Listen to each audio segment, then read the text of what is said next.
Have you ever walked through a normal day and suddenly come face to face with a past you promised yourself you would forget forever? That's what happened to me.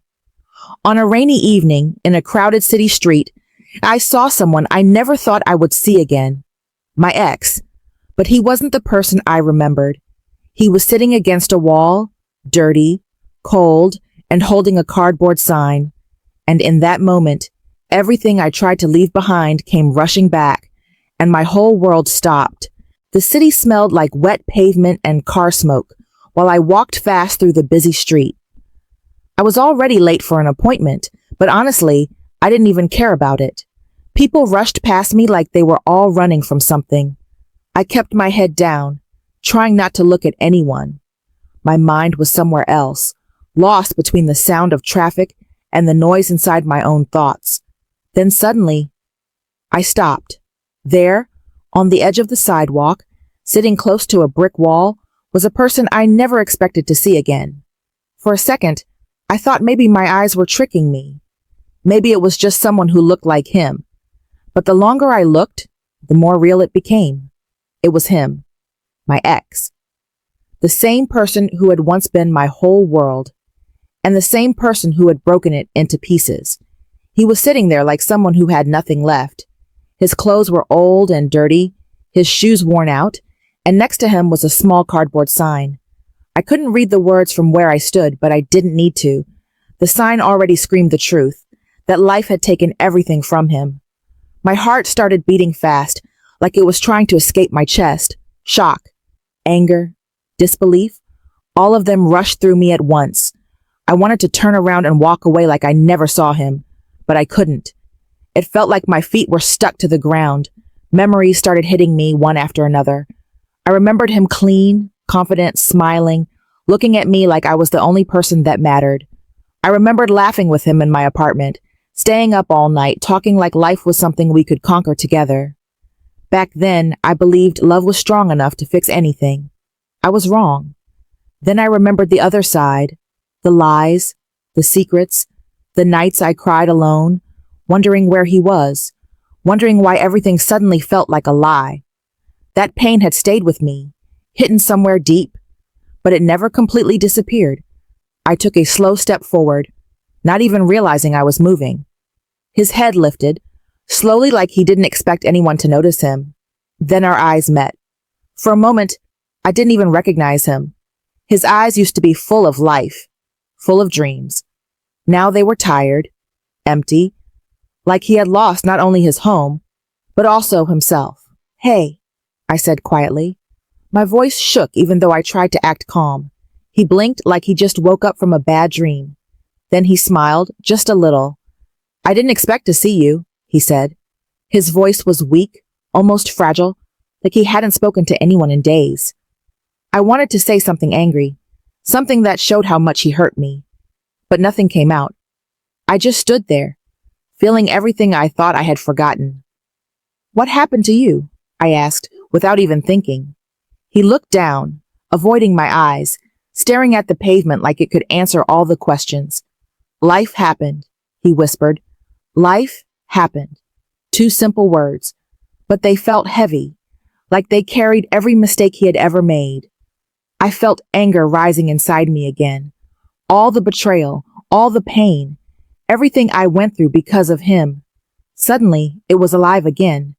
"You were someone I trusted," I said quietly, the words shaking. "Someone I loved. And now," I looked at him, at the sign, at his clothes, at the empty eyes that once loved me. "This is what you became." He winced, like my words hurt more than the cold he was sitting in. "I'm not asking for your pity," he said. "I don't need it.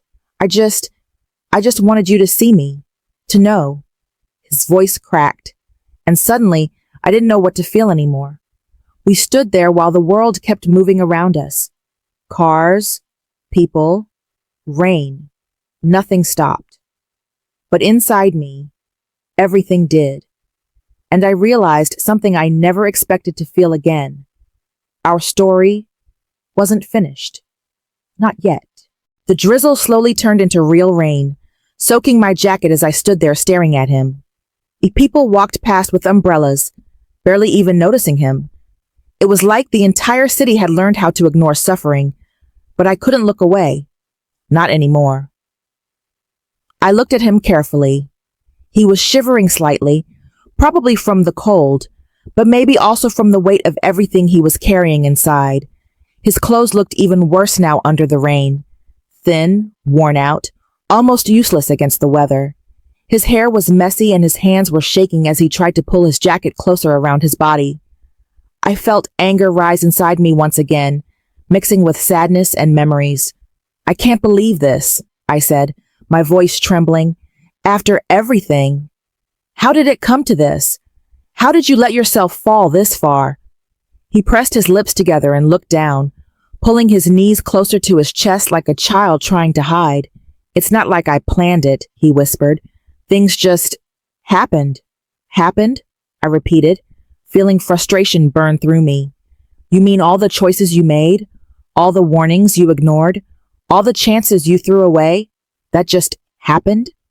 He didn't answer right away. He kept staring at his hands like he was seeing all his mistakes written there.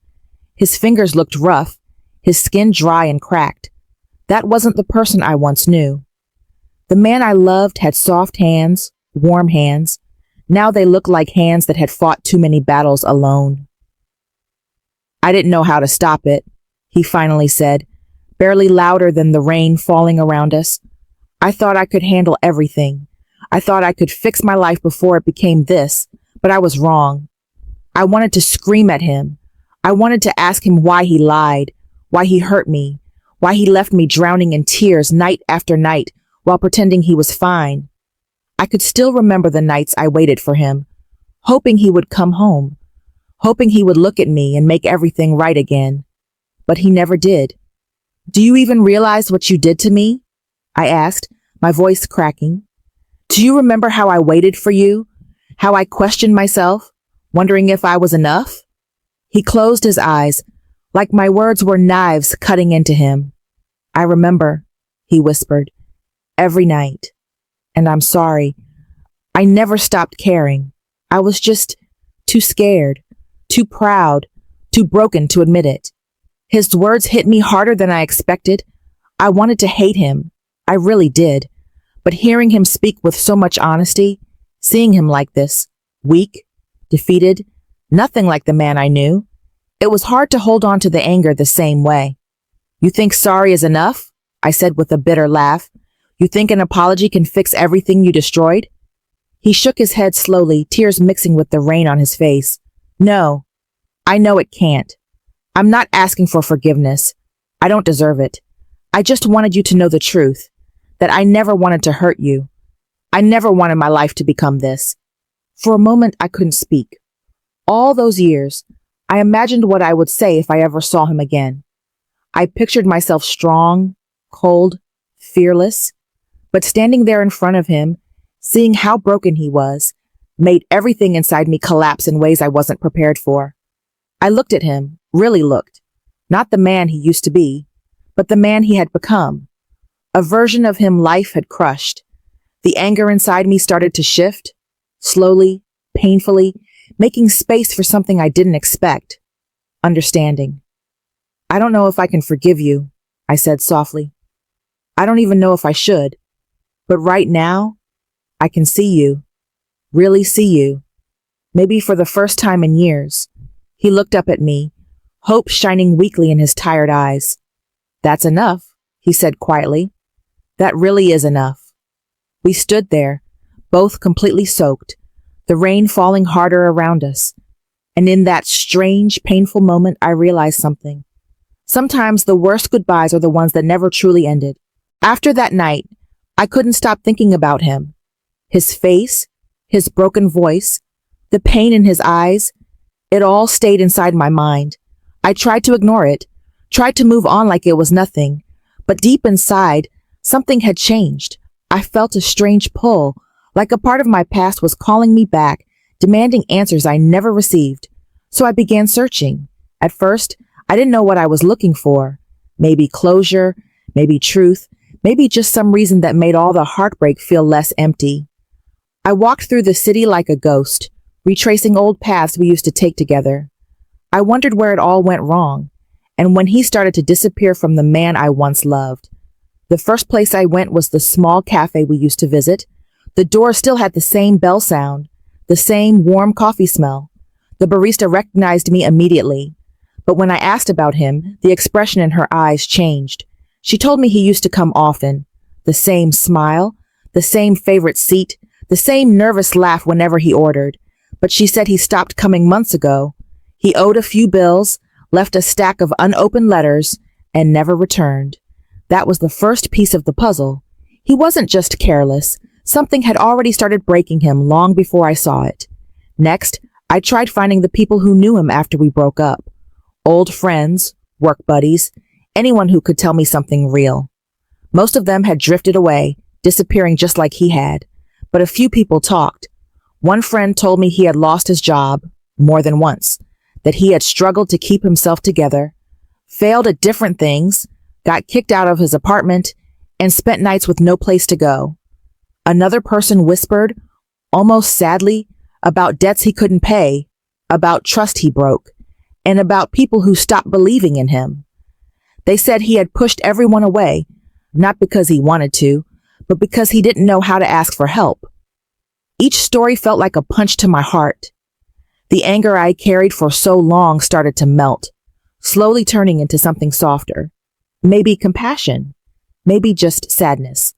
I realized that the pain he gave me wasn't the whole truth. There were battles he was fighting that I knew nothing about, battles that were destroying him from the inside. One evening, I went to the park where we spent hours together in the early days, talking, dreaming, imagining a future that felt so close. I sat on the same bench, watching the trees, feeling the cold wind touch my face. It felt strange, like time had folded back, placing me in a memory I could never return to. That was the moment I remembered the last night he was with me. He didn't say goodbye. He just left. At the time, I thought he didn't care, but now I understood. He walked away not because he didn't love me, but because he no longer loved himself. He was drowning, and he didn't want me to see him sinking.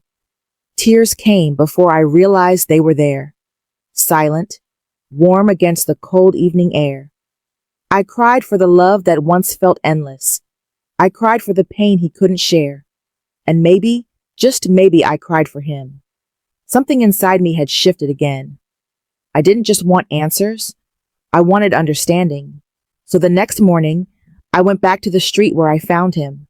And there he was, still sitting against the same wall, looking smaller somehow, like the world had taken something more from him overnight.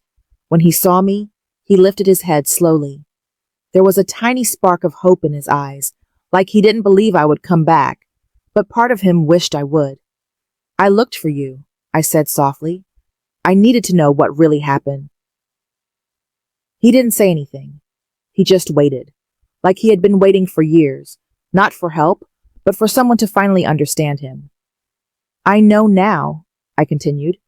I know you were fighting battles alone. I know you weren't just trying to hurt me. You were trying to survive. My voice broke a little. I feel so many things. Anger, sadness, and maybe in some strange way, compassion. He closed his eyes and I saw a tear fall. Slow, heavy, painful. And in that moment, I understood something I never expected. Sometimes forgiveness doesn't start with letting go of the past. Sometimes it begins with finally understanding the pain behind it. I stood there for a few seconds, trying to understand what he just said. My mind went blank. I couldn't even react for a moment. Drugs? Him? The person I once trusted more than anyone? The person who used to tell me about dreams and future plans? I looked into his eyes. Those same eyes that once held warmth and love were now empty and tired. I felt something inside me break. I finally whispered, "How did this happen?" He took a slow breath and said, "Life happened. Wrong people happened. Bad decisions happened." I asked, "But why didn't you call me? Why didn't you come to me?" He looked down, and his voice cracked, "Because I ruined your life once. I didn't want to ruin it again." For a moment, I couldn't speak. He was right.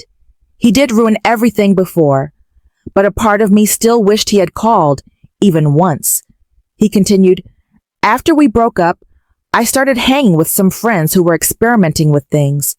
At first, it was just for fun, like everyone says, try it once. And then I couldn't stop. One day turned into a week, and a week turned into months, and slowly everything slipped away. He told me he lost his job, lost his apartment, and slowly lost everyone he ever cared about. Everybody disappeared. Family stopped supporting him. Friends became strangers, and now he had nothing left except guilt and addiction."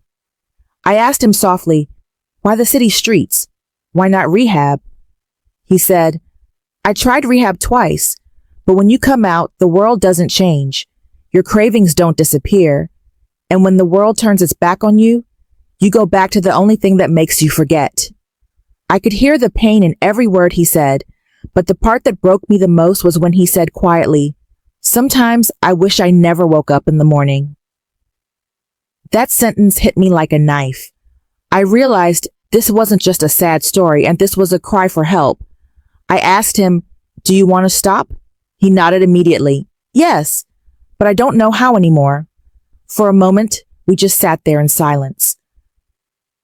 I didn't know what to do, what to say, or how to react.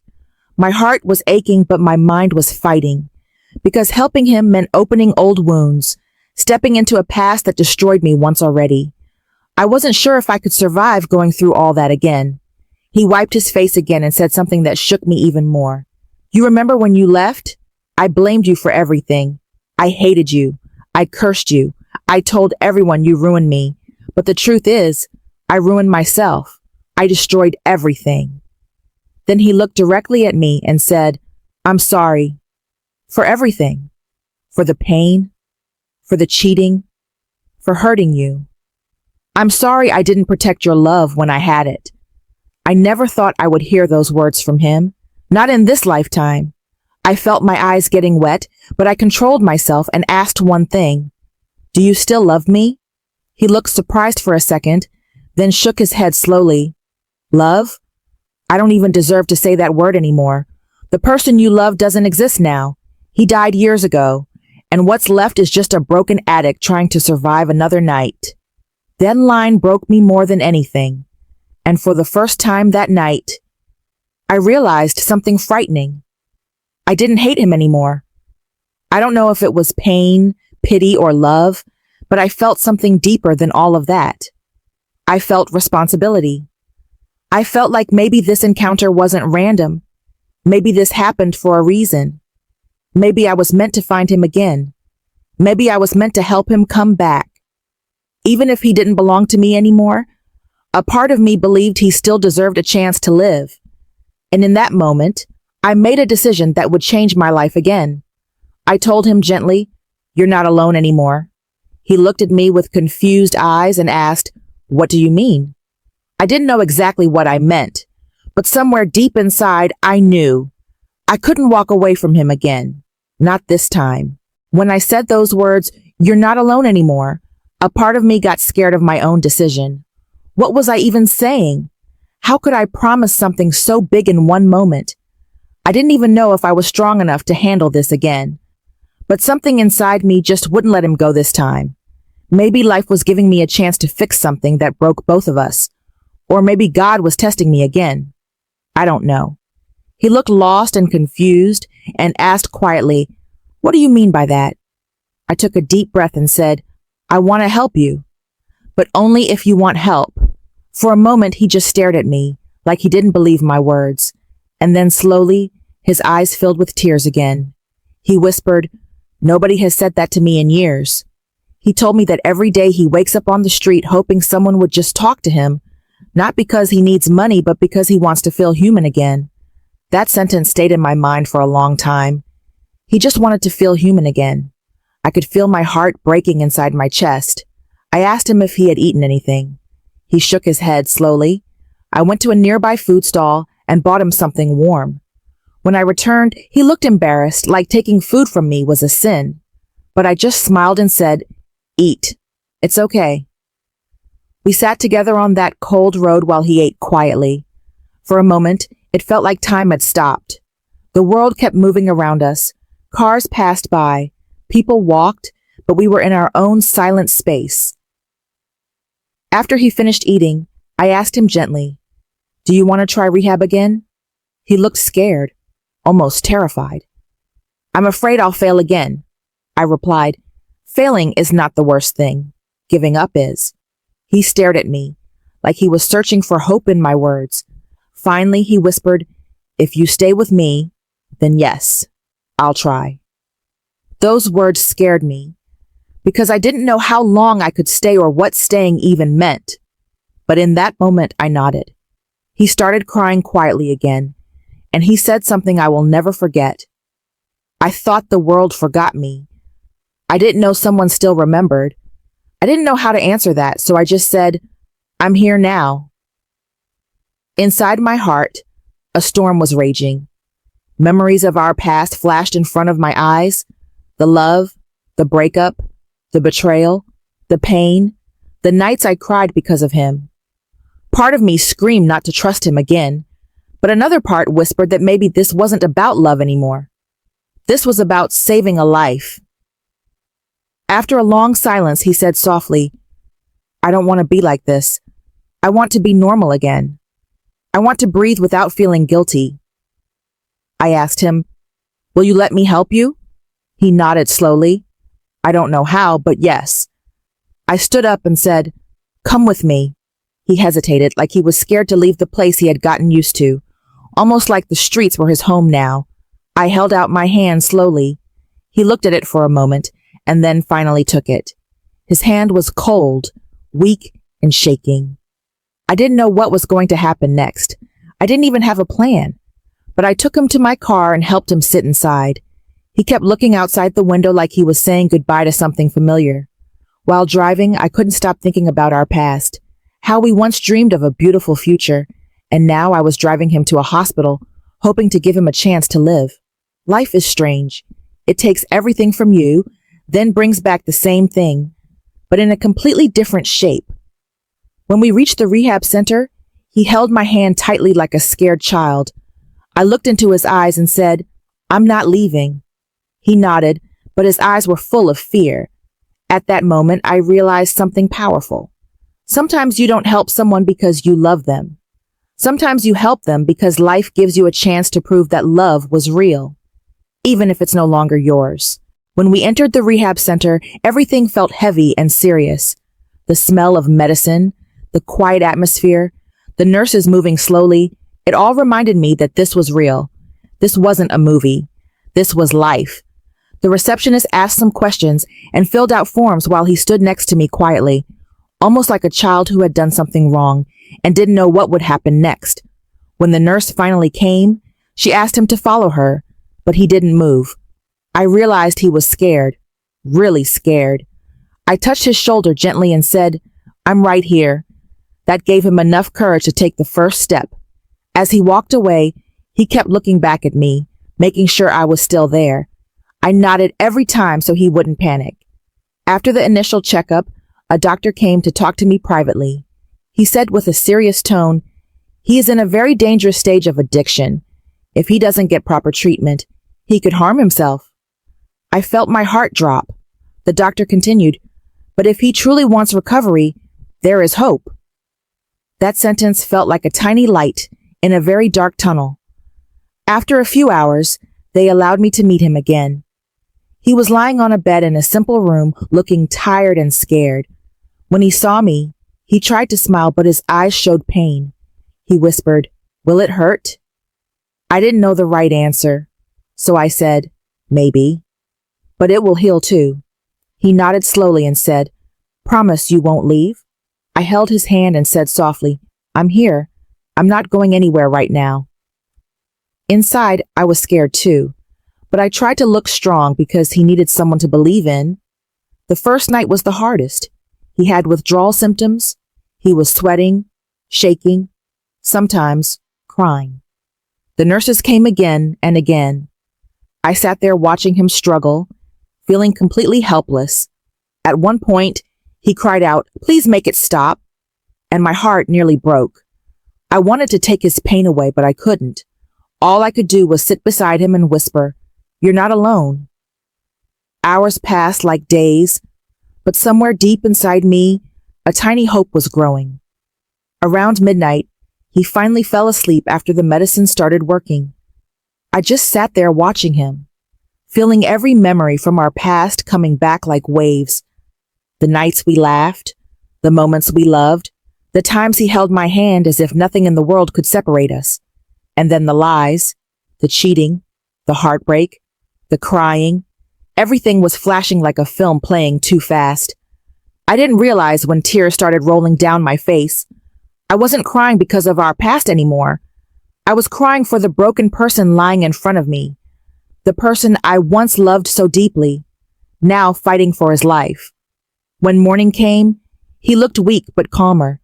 He looked at me and whispered, "Thank you for saving me." I shook my head and said, "You're saving yourself. I'm just here." He closed his eyes slowly and said, "If you hadn't stayed that night, I don't think I'd be alive today." That moment felt heavy, like destiny had brought me exactly where I needed to be. The doctor told me the next weeks would be unpredictable. He could get aggressive, emotional, depressed, or even try to leave. Recovery wasn't a straight road. I took a deep breath and said, "Whatever happens, I'll try to be patient." But inside, I knew this journey wasn't just his fight. It was mine too. I wasn't just helping an ex. I was fighting addiction with him, a disease that destroyed him and in some way destroyed me too.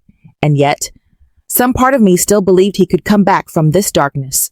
Maybe not as the person I once loved, but as a human who deserved another chance at life. The next few days were hard, harder than I imagined. He was restless, irritable, and scared. Some mornings he wouldn't want to get out of bed. Some nights he would shout, cry, and even refuse to eat. I tried to stay calm, tried to be patient, but it was exhausting. Every time I looked at him, I remembered the person he used to be, the one I loved so deeply, and now all I saw was a shell of that person, struggling to survive. But I couldn't turn away. I promised myself that night on the street, I wouldn't. I started helping him with small things. I reminded him to eat. I held his hand when he felt weak. I encouraged him to attend therapy sessions. Every step, no matter how small, was a victory. And slowly I noticed small changes. One morning, he smiled. Not the fake smile he sometimes gave, but a real shaky, fragile smile. He said, "I think I can do this. Maybe." I felt a rush of hope I hadn't felt in years. We talked a lot during those days, about the past, about his mistakes, about why he fell so far. He admitted things he never told anyone before, how lonely he felt, how afraid he was of failing, how he wished he could start over. And for the first time, I really listened without judgment. I realized that what he needed wasn't anger or punishment. He needed understanding and support. One evening, he said quietly, "Do you remember our old dreams? Do you think I can still have them?" I smiled softly. Dreams can change, but you can still have them. You just have to start small. It was amazing to see him open up again. The walls he had built for years were slowly coming down. I realized something important. He was human, flawed, broken, struggling, but human. And maybe that's what we had both forgotten. The weeks passed slowly. Some days were better than others, but every day was progress. I started noticing things I hadn't before, the way he tried to help other patients in small ways, the way he remembered tiny details I mentioned, even the way he laughed at silly jokes again. And one day, as we walked around the rehab garden together, he said, "Thank you for not leaving me that night, for seeing me when nobody else did." I shook my head. I didn't do anything special. I just stayed. But inside, I knew it wasn't just staying. It was believing. Believing that someone broken could be whole again. Believing that the story between us wasn't just about the past, it was about the present, about survival, about hope. One morning, he called me into his room with a hesitant smile. "I want to try working again. Just small jobs for now, but I want to try." I nodded, feeling a mix of relief and pride. It wasn't the old life yet, but it was a start. And that's all it needed to be. a start. Slowly, the anger I once carried began to fade. It didn't disappear, but it became smaller. I realized that helping him recover wasn't about forgiving him. It was about letting go of the weight I carried and replacing it with something better. Compassion, patience, and quiet hope. I also started to forgive myself for holding on to resentment, for letting the past define me, for believing that some things could never be repaired. Life was teaching me that even broken things could heal, slowly, painfully, but surely. By the end of that month, he wasn't perfect. Far from it. He still had moments of fear, shame, and doubt. But he had a spark, a small one, that I hadn't seen in years. And I realized then that spark could grow into a flame if he kept trying. I learned something important in those weeks. Healing doesn't come from magic. It comes from small steps, from care, from believing in someone when they can't believe in themselves. And sometimes, helping someone else heal is the only way you can truly heal yourself. Weeks turned into months, and slowly, he started to rebuild himself. It wasn't perfect. He still had bad days, moments of doubt, and struggles that made him want to give up. But every time, he tried again. And I was there, quietly supporting him, not as a lover, not as a savior, but as someone who had once loved him enough to see the person he could still become. He started working small jobs, the kind that let him regain confidence without pressure. He saved a little money. He went to therapy, sometimes reluctantly, sometimes with quiet determination. And little by little, the sparkle in his eyes returned, the kind that told me he wasn't defeated completely. One rainy morning, we walked down the same street where I had first found him months ago. He looked different, lighter somehow. The tattered coat was gone, replaced by clothes that fit him better. His steps were steadier, and yet the memory of that first night in the rain stayed with me, reminding me how far he had come. He stopped and looked at me. "I don't know how to thank you," he said softly. I smiled. "You don't have to. You did this yourself." He shook his head. "No, I couldn't have done it without you. You didn't just see me that night. You stayed. You believed I could be better." And in that moment, I realized something I hadn't understood before. Sometimes love isn't about romance or passion.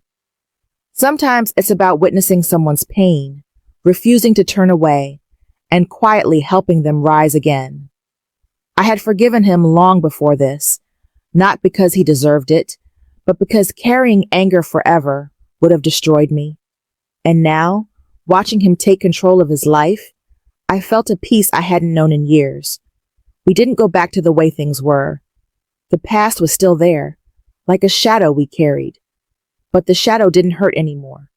Instead, it reminded us of survival, resilience, and the fragility of life. One evening he smiled and said, "Do you think maybe we can be friends?" I laughed softly, tears in my eyes. "Yes, I think we can. Maybe even better than that.